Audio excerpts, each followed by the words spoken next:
Have you done body work yet? There's a lot of families that have had their baby's tongue tie released and they're still having pain and damage to their nipples even though the tongue tie has been completely released. So they're going onto social media and asking, what do I do about this? And other well-meaning parents are asking, have you done body work yet?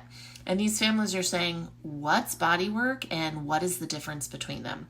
Well, body work is really an umbrella term for any healthcare provider who's using their hands to help your baby's body improve in symmetry, reduce tension, and possibly help with strength or coordination.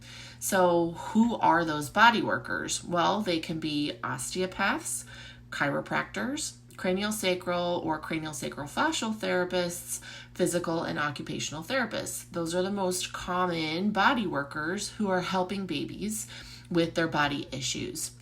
So how do you pick which one that you're going to see? Well, in my clinical brain, if I have a baby that's asymmetric, meaning there's a head turn, the head is tilted, the baby has tension on one side of their body from how they were positioned in utero or how they were birthed, very young babies under just a couple weeks, I'll often recommend starting them with something like osteopathy, a chiropractor, or a craniosacral fascial therapist with the Gillespie approach. They're using gentle hands-on techniques to help with tension in baby's body to help them become symmetrical again.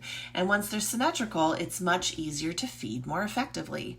I usually only recommend 1, 2, maybe 3 sessions tops with this kind of body work, because if the tension doesn't resolve and they're still asymmetric, or the symptoms resolve for a day or 2 and then goes back, it's usually because there's an underlying weakness.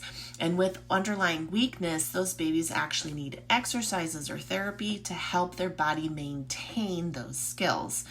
So for those families, we do 1, 2 sessions of a manual body work like chiropractic care or osteopathy, and then we're looking at baby's body because feeding starts at the hips. If the hips, trunk, neck are weak, if we have no neck in that baby, then we don't have the good foundation for feeding skills. So a lot of times if a baby's struggling with feeding and they're really weak, they're not doing developmentally what we expect, we want therapy to come in and be able to help them gain strength in the body, which then carries over and improves their feeding. I'm also taking into consideration in my area the body workers that I have, their knowledge and skills, and what functional change I actually think they're going to be able to make for that baby.